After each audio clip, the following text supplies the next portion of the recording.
Buenas noches, Salvador. Muy buenas noches. Yo quería preguntarte cuál es tu opinión sobre este milagro napoleónico. ¿Cómo es posible que los ojos de un cuadro se muevan? Si es que esto es así.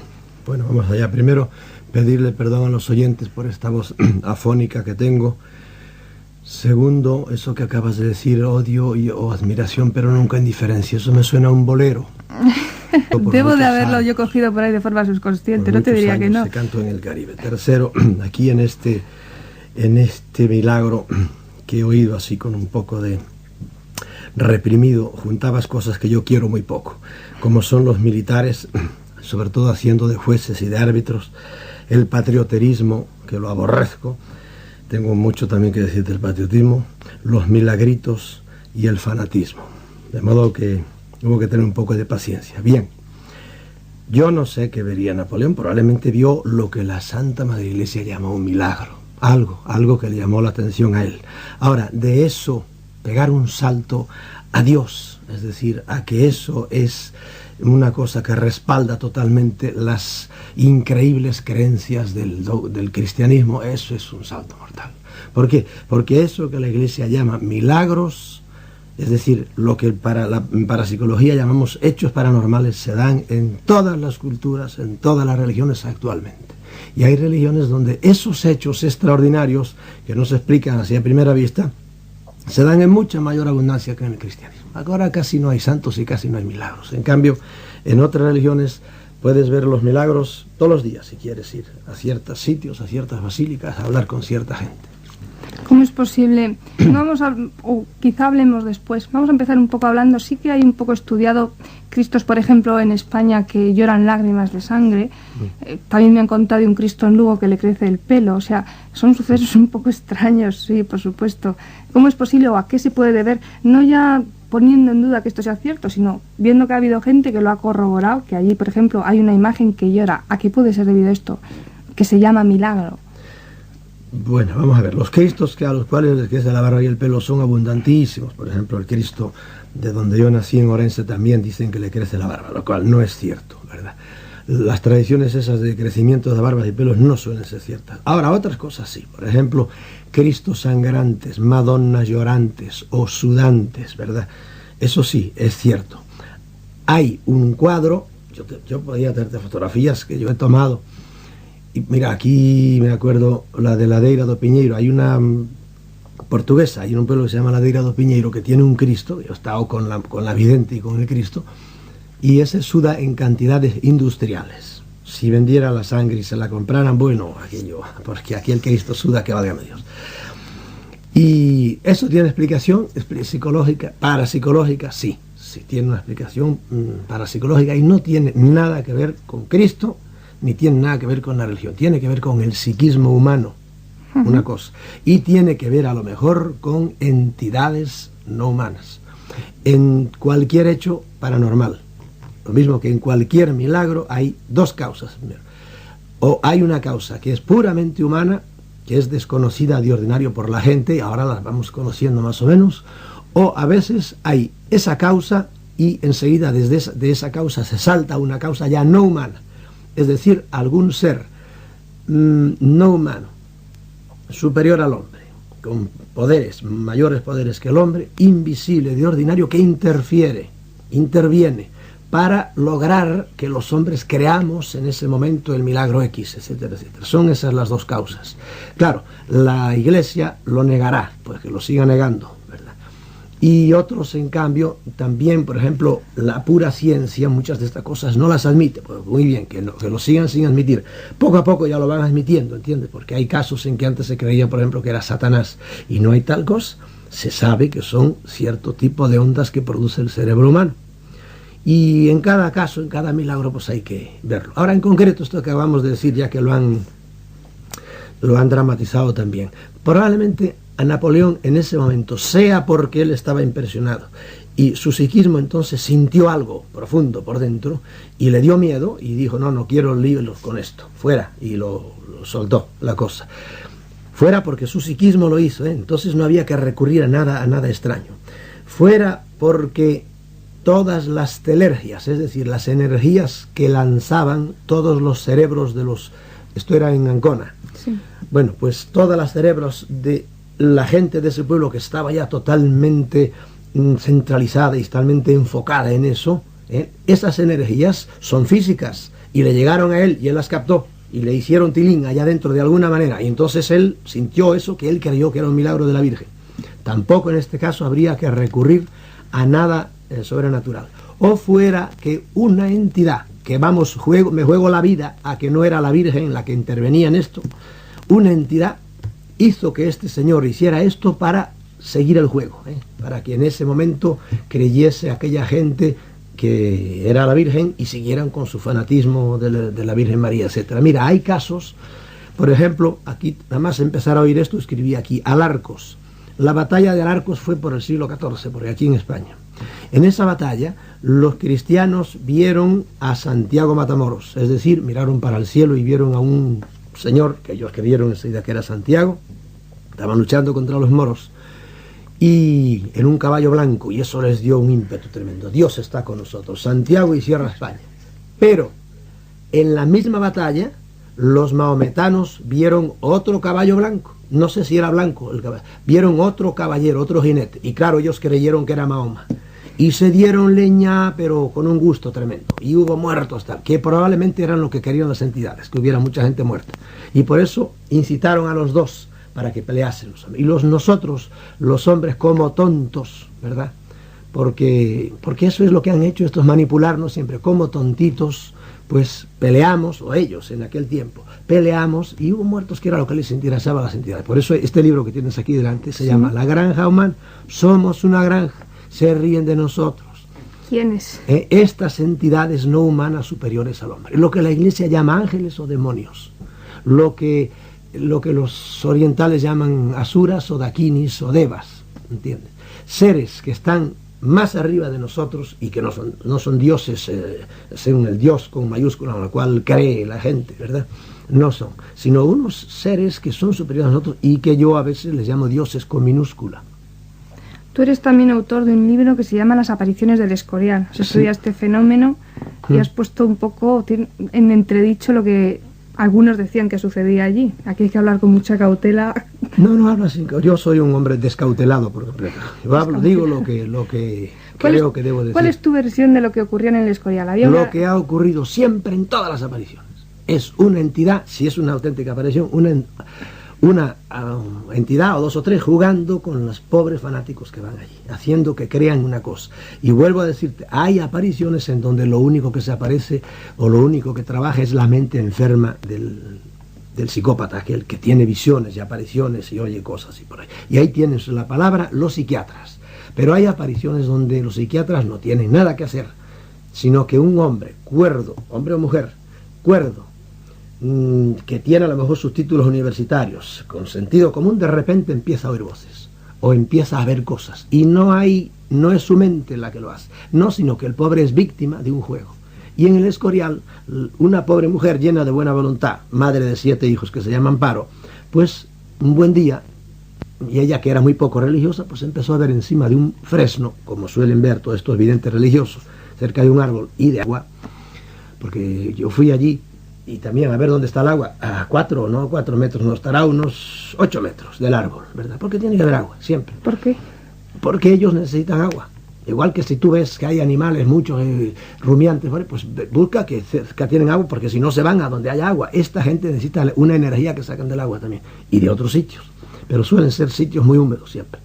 Y esta mujer, pues ¿qué pasa? Que ella cree que es la Virgen, que va a ser la pobre, ¿verdad? ¿Qué va a hacer la pobre ante un fenómeno así? Ante el sol que se mueve, ante ella que empieza a sangrar, ante ella que está aquí y está en otro sitio, y qué sé yo, y que se curó además de una manera violenta y milagrosa cuando estaba en el hospital. Lo que hace falta es que la gente esté preparada para, leyendo un poco más, para conocer que estos fenómenos no son lo que parecen ser. Son reales, pero no son lo que parecen ser. En los llamados por la Iglesia de Milagros hay miles, pero es que todas las religiones, el que quiera ver milagros, yo le doy una dirección, va a la India y ve a Sai Baba, que está vivo todavía, porque yo tengo apuntado aquí Meher Baba, otro de estos santones, otro de estos cristos orientales, que hizo milagros también. Y tengo aquí apuntado otro fundador de religiones, que este no sé si vive todavía, ya lo dudo. Bapak Subud, el fundador del Subud, también hizo milagros tremendos. Antes se convirtió de una manera rarísima un día. Bueno, pero Sai Baba vive todavía, y ese hace milagros.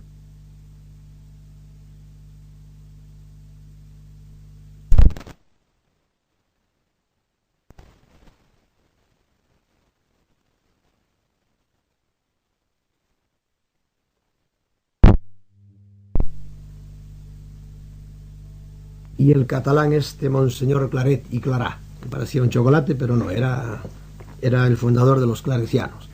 Hizo también, fue un hombre, un psíquico enorme, hizo cantidad de lo que la Iglesia llama milagros, pues, porque era un gran psíquico.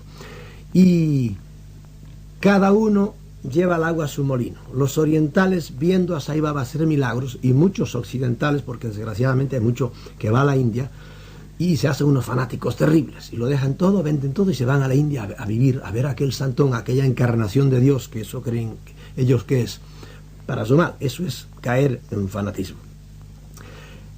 Los orientales, y algunos orientales, llevan el agua a su molino y se hacen más creyentes todavía, en este caso, del hinduismo. Los aquí que vean en Oriente o en Occidente, que vean una imagen de la Virgen haciendo esto, un santo Cristo desclamando, se hacen más fanáticos todavía. Lo que tiene que hacer el ser humano es, ante estas cosas, primero verlas un poco más racionalmente y estudiar, leer, no hacerse fanáticos. Hoy día hay una cantidad de fanatismo al viejo estilo, de religioso, ¿verdad? Y fanatismo al moderno estilo. Todos creyendo en gurús, todos creyendo en bobadas de pitonisas y pitonizos y toda una cosa increíble. Y eso es otro tipo de fanatismo, invocando a ouijas o espíritus a través de ouijas y muertos y una pila de cosas. Y cuando uno realmente estudia eso, seriamente, tranquilamente, dice uno, santo Dios, ¿cómo somos manipulados? ¿Cómo juegan con nosotros? ¿Cómo nos hacen hacer? Yo conozco gente que porque les han hablado, y yo no dudo que les hayan hablado, han dejado todo absolutamente y se han ido, pues han dejado su patria y se han ido a lo mejor a evangelizar a otro sitio, o se fueron al Perú para entrar allá en contacto con no sabe Dios quién. O mira, los testigos de Jehová, que están ahora tan de moda, ¿por qué nacieron? Porque un pobre psicópata llamado Russell, claro, si me oyen los testigos de Jehová ahora, que alguno habrá oyéndome, que alguno te oirá, pues dirán, ¿cómo le llama psicópata a Russell? Fue un perfecto psicótico, no psicópata, ¿verdad? Con diploma, yo creo, en su casa. Y él fue el fundador de los testigos de Jehová. Y ellos, y antes de ellos, los adventistas, fundados por otra psicópata. Mejor dicho, no, William Sale, vino antes otro, era un hombre. Pues estos también oyeron voces, se fueron a una montaña, en Massachusetts, final del siglo pasado, unos a principios del siglo, otros, y allá esperaron el fin del mundo, y abandonaron a sus hijos y a todo.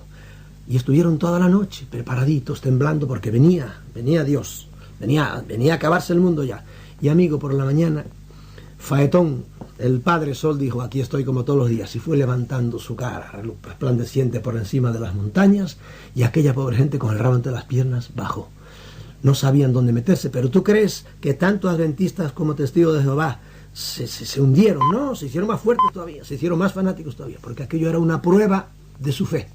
Y así el mundo está lleno siempre, a través de estos milagritos que hacen cierto tipo de entidades para que nosotros estemos cada día más engañados. Pues a través de eso no acabamos de abrir los ojos y empezar a hacer lo que tenemos que hacer todos los seres humanos, es usar nuestro cerebro, nada más. Y hasta donde llegue tu cerebro, ahí te paras y no des un paso más. Y en el más allá, no te apures, en el más allá no te van a pedir cuentas de si has usado tu cerebro. En cambio, sí te van a pedir cuentas. ¿Cómo fue usted tan crédulo y tan necio que creyó estas estupideces que le contaba el padre tal o el predicador tal o el gurú tal? Estamos hartos ya de prédicas y de dogmas. Lo que hace falta es que cada uno use su cabeza, que eso sí es realmente el don de Dios que nos hará llegar a conocer la palabra de Dios, que no está encerrada en ningún libro. Lo que pasa es que mucha gente usando su cabeza llega a las conclusiones opuestas a las tuyas. Los acompaño en el sentimiento, entonces. A mí me llama la atención de tu último libro, La Granja Humana, que acaba de salir hace unos 15 días. francamente la advertencia esta es que no tiene desperdicio. Dice así: no sé si con este libro firmo mi sentencia de muerte. Espero que alguien me defienda, pero si no fuese así me iría con toda tranquilidad de este desventurado planeta dirigido por imbéciles y poblado en gran parte por tristes hormigas locas. ¿Irme? ¿A dónde? No lo sé. Eso solo lo saben con certeza los fanáticos religiosos.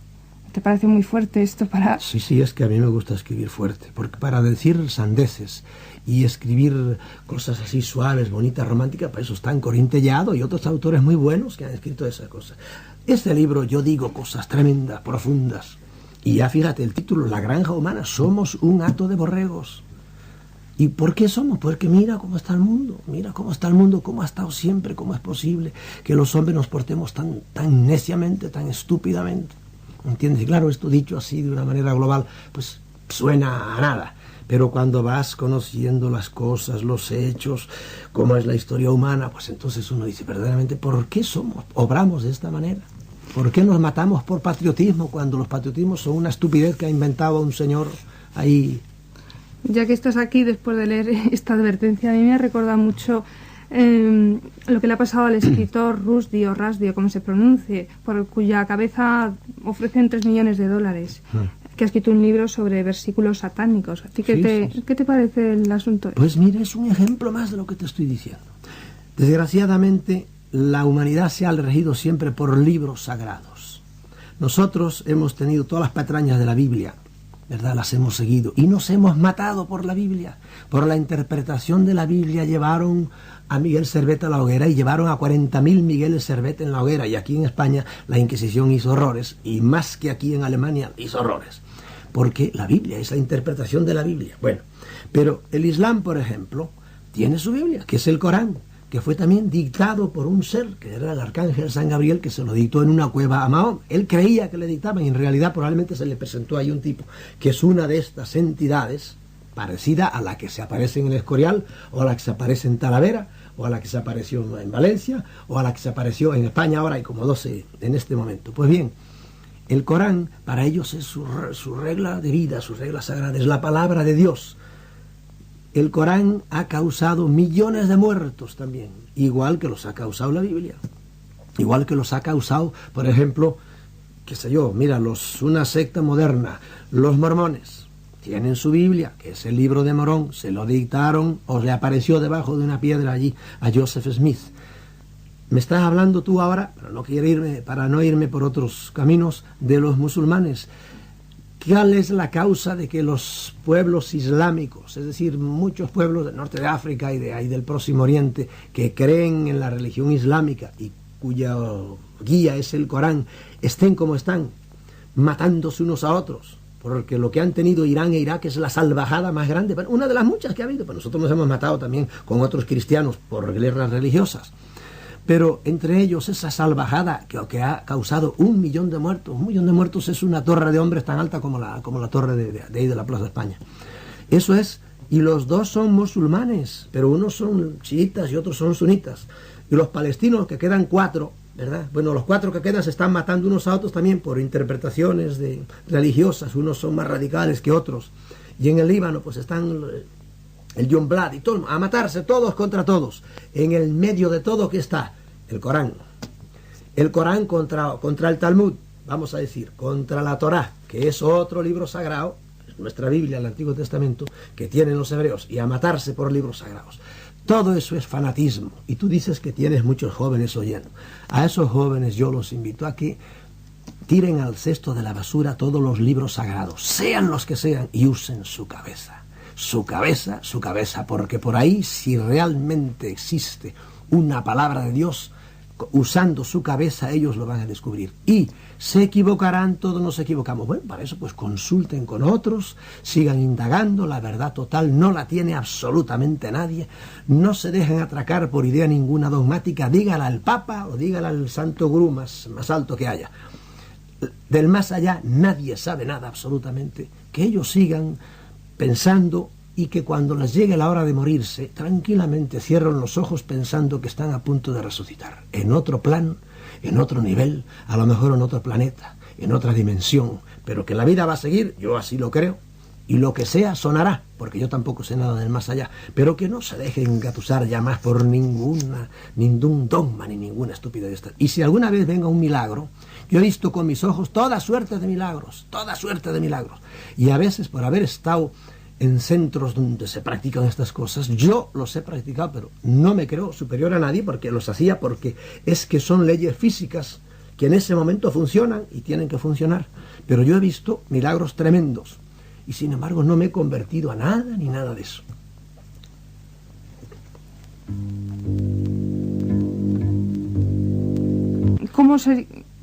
Hombre, mira, abrir a uno con un cuchillazo, ¿verdad? Abrirle a uno la barriga, sacar tripas de dentro y sangre y todo eso, y luego volvérsela a cerrar. ¿Tú crees que eso es un milagro o no es un milagro? Pues hombre, yo ya no creo en nada. La Iglesia le llamará milagro si lo hace un santo, pero si lo hace un, qué sé yo, uno que no va a misa a lo mejor, pues no, será una cosa diabólica. Bueno, pues yo he hecho eso. ¿Por qué? Porque estaba al lado de una, llámale si quieres bruja, de una gran curandera mexicana. Salvador, tenemos una llamada. Buenas noches. Sí, buenas noches. ¿Desde dónde nos llamas? Sí, desde Madrid. ¿Cómo te llamas? Sí, me llamo Rafa. Rafa, a ver, ¿qué querías preguntar? Bueno, quería hacer una pregunta muy concreta. Es que estaba escuchando cómo Salvador decía un poco que, digamos, los milagros y todo esto lo movían o lo promovían entidades. Entonces yo tengo un pequeño lío porque no sé qué quiere decir con esto de entidades. O sea, ¿quiénes son las entidades? A ver si podía, por favor, explicar un poquito más sobre esto. Bueno, ya lo expliqué. Cuando hay un milagro, entre comillas, o hecho paranormal, ya te dije, hay dos siempre. Esto sin excepción lo puedes decir. Hay dos causas. Una causa es física, natural, pero desconocida. Por ejemplo, cuando hay el fenómeno llamado poltergeist, que es que se mueven los objetos solos en la casa, o hay ruidos, normalmente es una energía que sale del cerebro de los niños, sobre todo si están durmiendo y sobre todo si están en ese momento en un estado que se llama REM, es decir, rápido movimiento de los ojos. Entonces, el cerebro emite unas ondas físicas, es energía psíquica, le llaman, lo psíquico es físico, y eso es lo que hace que se muevan los objetos, ¿ves? Eso es una explicación, pero hay muchos otros casos en que no es esa la explicación, pero es otra causa física. De modo que, repito, cuando hay un hecho paranormal, que la Iglesia le llamaría milagro, una de dos, o es una causa física desconocida, perdón, porque sigo con mi afonía, o es una causa ya no física, diríamos sí física, pero no humana, sino suprahumana, extrahumana, causada por entidades, seres que no son humanos. ¿Quiénes son esos seres? Son, primero, entidades, es decir, gente que existe. Segundo, invisibles la mayor parte de las veces, que a veces se pueden hacer visibles si quieren. Tercero, superiores al hombre, superiores en fuerza, en poder, en conocimientos. ¿Y qué otra cosa se puede decir de ellos? Traduciéndolo en términos inteligibles, es lo que las religiones llaman o ángeles, o devas, o asuras, o dakinis, o pitris. ¿Entiendes? En el cristianismo le llamamos ángeles o demonios. El cristianismo cree que existen unos seres que son superiores a los hombres, a los cuales llama ángeles, y eso es un dogma de fe. Yo no soy en este momento nada cristiano, pero hay que admitir, en este caso, me acojo a lo que diga el dogma. El cristianismo cree eso, por si tú eres cristiano. Y por lo tanto, de esos es de los que yo hablo. Si actúan positivamente son ángeles, si se actúan negativamente son demonios. Esos son los que muchas veces hacen lo que la Iglesia llama milagros. ¿Para qué? Pues para muchos fines, aunque solo sea para divertirse, para acentuar la fe de uno, para meterle miedo a otros, etcétera, etcétera, para dominarnos, tal como yo digo, en la granja humana. Seguimos esperando llamadas en el 442-7126, con prefijo 91 si llamáis desde fuera de Madrid. Yo voy a aprovechar, Salvador, para preguntarte por un milagro que se produce aquí en Madrid, que es el milagro de la licuefacción de San Pantaleón, en el convento de las Descalzas. Tú sabes que eso es igual al milagro que tienen los italianos, el de Nápoles, el de San Genaro, y hay otra licuefacción por ahí. Ahí ciertamente es un milagro muy curioso ese. Yo, por supuesto, no me hago de San Pantaleón, no me hago devoto de él por mucho que repita el milagro todos los años, ni de San Genaro, ni de ninguna cosa de esa. Ahí probablemente es la telergia generada por las mismas mentes de los creyentes en él, probablemente. O también puede ser que haya, como te digo, una entidad que ya fomenta ese milagro todos los años para que la gente crea más. Buenas noches. ¿Desde dónde nos llamas? Desde Sevilla. ¿Cómo te llamas? Me llamo Mercedes. ¿Qué querías preguntar? Pues yo quiero saber qué porra hacemos aquí y qué somos nosotros según este señor Salvador Freixero, al que yo respeto, pero que de verdad es el lío padre, ¿eh? El León Padre y la Mercedes, contestación madre. contesta por la radio. Escucha por la radio. ¿Qué ¿vale? hacemos? Yo creo que hemos venido, mira, cuando yo era padre jesuita, que lo fui 30 años, repetía cuando daba ejercicios espirituales una frase de los ejercicios espirituales de San Ignacio. Escribió un librito que es un instrumento fenomenal para manipular mentes. Y decía, el hombre es criado para alabar, hacer reverencia y servir a Dios nuestro Señor y mediante esto salvar su alma. Yo, desgraciadamente, dije esto muchos años. Hoy no lo digo de ninguna manera. Y le pido perdón a todos aquellos a los cuales se lo dije. El hombre ha venido aquí para evolucionar, igual que el niño. ¿Cuántos años tiene? 5. ¿Qué tiene que hacer? Crecer. Crecer físicamente, coger un poco más de estatura. Segundo, crecer intelectualmente. ¿Qué sabe ahora? ¿Sabe leer? Bueno, pues tiene que no solo leer, sino saber muchas más cosas. Tiene que ver. Y entonces tiene que seguir evolucionando en otros niveles de los cuales no voy a hablar ahora. ¿Qué hacemos en este mundo? Evolucionar en 3 niveles. Evolucionar primero intelectualmente, conocer cada vez más y no contentarnos con lo que nos diga la televisión o la radio o la revista Hola o la novela última del folletín X. Hay mucha gente que se queda en eso. Segundo, hay que evolucionar después de mentalmente, intelectualmente, hay que evolucionar éticamente, hay que defender el bien, hay que defender lo bueno y no ser un egoísta, vivo yo, engordo yo y los demás, allá ellos. Tercer nivel, hay que evolucionar estéticamente, hay que crear belleza, hay que mejorar este planeta en que vivimos, porque hay mucha gente que no en este particular, acomplejados porque les ha dicho la Iglesia, pues creen que gozar es pecado. Eso todas las religiones nos lo han metido. Sería muy largo hablar de por qué nos dicen eso las religiones. Pero no, señor, hay que disfrutar lo que se pueda, no a costa del otro, sino valiéndose uno de sus propios medios, pero hay que disfrutar. Para eso hemos venido a este mundo, no para andarle haciendo reverencias y sobre todo haciéndole sacrificios a ningún Dios. Dios que pide sacrificios no sirve. Dios que pide sacrificios debería retirarse por abusador. Buenas noches. ¿Desde dónde nos llamas? Hola, buenas noches. ¿Ella? Sí. Desde Málaga. Desde Málaga. ¿Cómo te llamas? José. José, adelante. Ahora quería hablar con el señor Freixero. Sí. Darle un saludo de mi parte. Buenas noches. Saludado, buenas noches. Mire, yo tengo el libro en mis manos aquí de La Granja Humana. No me diga. El cual muy interesante. Ah, fue usted el ejemplar que se vendió en Málaga, fue usted el que lo compró, bien, está bien. Bueno, en broma aparte yo quería decirle que lo encuentro, bueno, pues muy interesante el libro, el cual me deja perplejo en algunas anotaciones, sobre todo el proyecto Matrix, ¿no? Sí. Bueno, eso se habla al fin de todo, ¿no? Sí. Me parece muy interesante porque yo sigo de hace tiempo mucho de estos temas, ¿no? Ah, pero es que usted ha comprado la revista Más Allá, ¿no? No, tengo el libro. Ah, tiene. Sí, yo sé que usted. hablo de él al fin un poquito, sí. Eso, bueno, y también colecciono la revista Más Allá y entre otras cosas, ¿no? Sí. Pero bueno, yo aquí no quiero entrar ni salir, yo tengo mis ideas particulares sobre estos temas y creo que está, bueno, dirigido para gente que quieran creerlo, no quieran creerlo o medianamente creerlo. Pero yo simplemente soy testigo de, aparte de todo esto oficialmente, como un ciudadano más, bueno, pues soy testigo de que sí, de que hay algo. El 4 no lo sabe nadie, a mí me ocurrió un tema aquí en Málaga de la mañana. De buena primera, pues de los casos estos de los ovnis, ¿no? Sí. Y yo en mi vida había visto nada, bueno, aunque yo creía a ciencia cierta de que algo había, ¿no? Pero me ocurrió, llegó ese día que cuando uno no se espera nada, a las 2 de la mañana se aparece delante de la terraza en los montes de Málaga, una bola luminosa asciende, y asciende de una manera muy rara, que es haciendo cuadrados completamente perfectos, ¿no? Una manera de ascensión muy rara. Sí. Y eso es lo único que ve, y duró unos segundos y desapareció. Esa ascensión, pues a raíz de eso, pues me quedé mucho más tranquilo, que digo, ahora ya no me toman el pelo ni oficialmente, porque es una opinión particular mía, ¿no? Sí.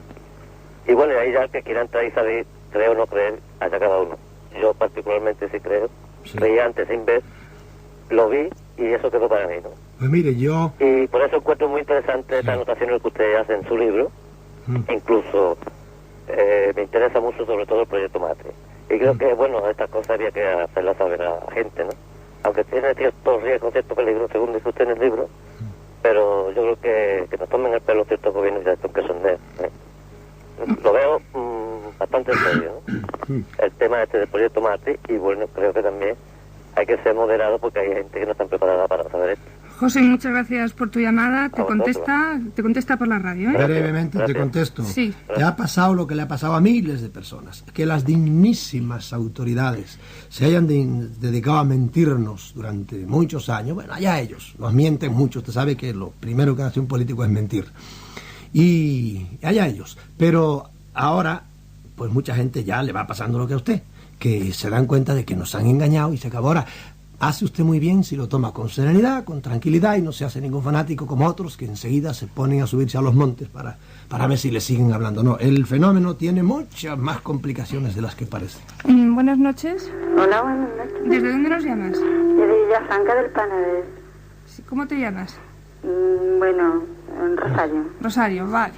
¿Qué querías preguntar? Escuche, por favor, quería explicarle a este señor tan amable... Si podría darme, por favor... Sí, baja el volumen de la radio que se está acoplando, por favor. Ya, perdone. Sí, no... ¿Me podría dar respuesta a un fenómeno que un día vi en mi casa, en mi piso, digamos? Bueno, le explico, ¿verdad? Sí, explica. La verdad, llegué a casa una noche del trabajo, eran sobre las 11 de la noche. Llegué con un hijo pequeño mío y abrí la puerta... Y al abrir la puerta a mano derecha había una habitación. Y vi como una nube de humo, toda como si estuviese, bueno, pero no ardiendo, era una atmósfera blanca, como una niebla muy blanca. Y yo me asusté, yo digo, oye, aquí han entrado los ladrones o ha pasado algo raro, porque yo me parecía que estaba viendo visiones. Abrí la puerta, miré por todos lados, no observé nada raro. Pero yo me asusté muchísimo y la verdad me volví corriendo para una gabina de una plaza cerca de mi casa, de mi piso. Y llamé a un hermano que me había acompañado con el coche. Y digo, mira aquí, por favor, ¿qué es lo que pasa aquí? Una cosa que no sé, que yo pensaba que eran visiones, que no eran cosas mías. Entonces mi hermano se asomó a la puerta, estuvo mirando, estuvo observando y cada vez aquella niebla se fue espaciando y desapareciendo. Yo me daba miedo, no sabía que si no habían puesto algo raro en el piso y entonces al rato se fue aquella atmósfera marchando y marchó. Y no sabía si marchar del piso aquella noche y dormir fuera a casa de mi familia o quedarme. Estuve un rato observando y viendo cuando todo se quedó tranquilo y bien, no observé nada más. Sí, me quedé con el pequeño. Además llamé a mi hijo, el otro que estaba en casa de mi familia, otro con 18 años. Y vino y también lo vio. Pero ya digo, fue desapareciendo todo y todo fue normal y nunca más he visto nada más raro. Yo me gustaría saber a qué es este fenómeno, a qué se debe. A ver... Porque mi hermano también, vio esta atmósfera y lo vio todo. No eran cosas mías ni visiones. ¿Dónde era vive real. usted? Contésteme rápidamente esto. ¿Dónde vive usted? ¿En un bajo o en un piso alto? Es un bajo. Un bajo, bueno. Entonces, ¿cuánto tiempo hace que pasó eso? Pues mire, de esto hará cuestión de 15 meses más o menos. No ha vuelto a pasarle más nada, ¿verdad? No, señor, no. Hace 26 años que vivo y no he visto nunca cosa igual. Después, ¿olía algo la nube aquella? No, señor, no. No olía a nada. ¿El niño cuántos años tenía? Bueno, mi niño pequeño tenía 7 años. Tiene 8, 7. ¿Le ha pasado algo? ¿Notó usted algún cambio físico o psíquico en el niño? No, señor, no. Yo cuando pequeño el niño le comenzaron a dar unos ataques con 8 meses. Bueno, ¿usted hacía alguna cosa en la casa? ¿Alguna, qué sé yo, ritual de alguna cosa? No, señor, nunca había hecho nada de este tipo. Y además yo venía del trabajo. Yo entraba a casa que había estado todo el día trabajando en un establecimiento que tengo. Sí, bueno, entonces mire, es una manifestación de una entidad. Tiene suerte, no ha vuelto a pasar, mejor olvídese de todo eso y no tenga miedo, ¿entiende? ¿No? Lo que yo más le recomiendo es que usted no tenga miedo ninguno, absolutamente. ¿No? No. No esté pensando que si va a volver o no va a volver, ni haga nada, diría yo, contra eso. Olvídese del asunto y se acabó. Esas cosas pasan a veces. Si vivió usted, vive en un bajo, es fácil que usted sean restos de algo que ha pasado ahí. Sabe Dios cuánto tiempo hace ahí en ese terreno. Sí, porque mire, perdón, yo había oído a señoras muy ancianas, una señora muy anciana que ya no vive, que me decía que allí hay un pozo en casa, el piso, que se había sentido cadenas y cosas por ese estilo. Sí. Antiguamente, hace muchos años, porque la casa es muy vieja. Sí, bueno, en las casas viejas a veces donde se dan ese tipo de entidades, ¿verdad?, de manifestaciones, pero es lo que le puedo decir así aquí ahora. Ya. Si no tiene más complicación, porque muchas veces la cosa es muchísimo más complicada que es. Lo mejor es usted no tenga miedo y siga haciendo lo que está haciendo y observe si acaso al niño le pasa alguna cosa, sobre todo tiene algunos cambios de tipo psíquico, pero no creo que si no le ha pasado nada, no le pasará nada. Ya, es lo que es muy nervioso, pero nada más. Ya. Bueno. De acuerdo, muchas gracias, Rosario. Buenas noches. Buenas noches. Y muchísimas gracias. A ti por habernos llamado. Gracias. Seguimos esperando llamadas en el 442-7126. ¿Ves, Salvador? Tú tenías miedo de que te insultaran los oyentes por tus opiniones, pero están siendo muy moderados todos. Muy católicos, sí. Muy católicos. No, pero sí me gusta que discrepen, porque yo reconozco que yo digo cosas un poco duras. ¿Sabes por qué las digo? Porque muchas veces, durante muchos años, primero no se podía decir nada. Yo estuve apartado de los micrófonos de Radio Nacional y de cuántas radios había en España, pues por, no sé, 20 años por lo menos. 20. Y entonces, claro, uno tiene cierta cosa reprimida. Y lo grande es que ahora se les da oportunidad a la gente que discrepa, sí, diga usted lo que quiera en contra. Antes no nos daban oportunidad. Vamos a dejar que nos digan algo. Buenas noches. Hola, ¿qué? Buenas noches. ¿Desde dónde nos llamas? Desde aquí, desde Madrid. Mi nombre es Ramón. Ramón, adelante. Mire, yo quería hacerle antes una pregunta, que pues yo he cogido ya el programa empezado. Mire, ¿qué motivos, o sea, le motivó en realidad para apartarse, o sea, vamos a decir, de la Iglesia Católica? Y después me gustaría saber un poco concretamente qué es lo que está sucediendo últimamente, porque cada vez que pongo la radio, la muevo de una emisora a otra, siempre me encuentro con programas muy similares a este, que por primera vez lo escucho en Radio 3, y eso que he sido oyente durante mucho tiempo. Y a veces, o sea, usted no deja muy claro también, y perdone que lo bombardee a preguntas, pero no deja muy claro lo de entidades. Es todo bastante vago a veces un poco lo que habla. Me gustaría que se concretase más, y si pudiera decir el título de su libro. Ya no quiero tampoco molestarlo mucho. De acuerdo, muchas gracias, Ramón. Yo solo voy a contestar una cosa. Si no has oído antes nuestro programa, es que llevamos muy poco tiempo en la antena. Este es en realidad nuestro 6º programa. Te paso la palabra a Salvador Freixedo. De acuerdo, gracias. Vamos a ver, yo fui 30 años jesuita y lo que causó que yo me separara fue que escribí un libro que se llamaba Mi Iglesia Duerme, un libro muy respetuoso y un libro para monjas piadosas, que hoy día no lo suscribiría. Y ese libro fue el que motivó que el general, entonces era Rupe, pues me dijera que era mejor que me fuera porque sí, porque etcétera, y hubo grandes discusiones y por ahí, y presionado por el cardenal de San Juan de Puerto Rico, pues entonces, como dice el documento, separamos nuestros caminos. Eso fue hace ya bastantes años. Eso fue lo que motivó la cosa, no fue que yo en un momento malo así, ni hablar. Segundo, otra razón que te puedo darte es que yo descubrí, sobre todo después que salí, empecé a notarlo antes, que había sido en cierta manera engañado, porque yo creía que, como le pasaba a Luis Funes, al cómico ese francés, una vez tiene él un diálogo muy rápido y le decía a uno, ¿cómo? ¿Pero usted no es católico? Le dice, pero usted no se da cuenta de que todo el mundo es católico, la Virgen es católica, Dios es católico, todo el mundo es católico. Y yo cuando salí me di cuenta de que los católicos somos una minoría en el mundo, una minoría. Y los cristianos, todos juntos, ¿verdad? A pesar de que nos matamos unos con otros, somos todavía una minoría. Y que solo los chinos, ellos solitos, son más que todos los cristianos juntos. Son 1.000 millones de personas. Y entonces digo, ¿y a dónde va a ir esta gente? Esto seguro debe haber una cola de chinos delante de Dios, para ver si los manda al infierno, ¿no? Porque aquello, estoy hablando un poco en caricatura, pero es así. Descubrí también que en el orden intelectual, a pesar de que mi carrera duró 16 años, y después de eso estudié psicología, me habían cerrado muchas de las cosas que debería haber sabido, como es, por ejemplo, la comparación de todas las religiones. Yo, para mí, el día que descubrí que Krishna había nacido el 25 de diciembre, pregúntenle a un hindú si es cierto o no, que había nacido de madre virgen, que había muerto en la cruz, que le habían atravesado el costado cuando estaba muerto, que había resucitado, eso creen sus... Salvador, ¿qué? tenemos la última llamada, yo no sé si va a entrar. Bien. Más bien no. Buenas noches. Hola, buenas noches. ¿De dónde nos llamas? Desde Alicante. Rápidamente, casi pues, exponerlo nada más, ¿eh? Sí, bueno, es muy rápido. Quisiera saber, ya que Salvador ataca bastante esto de los fanatismos religiosos, ¿qué opinión le merece el asunto este de los versos satánicos del libro este que ha sacado este hombre? Pues un fanatismo más del pobre Khomeini, que es un verdadero cernícalo, ¿verdad? Ya cuando estaba en París lo era.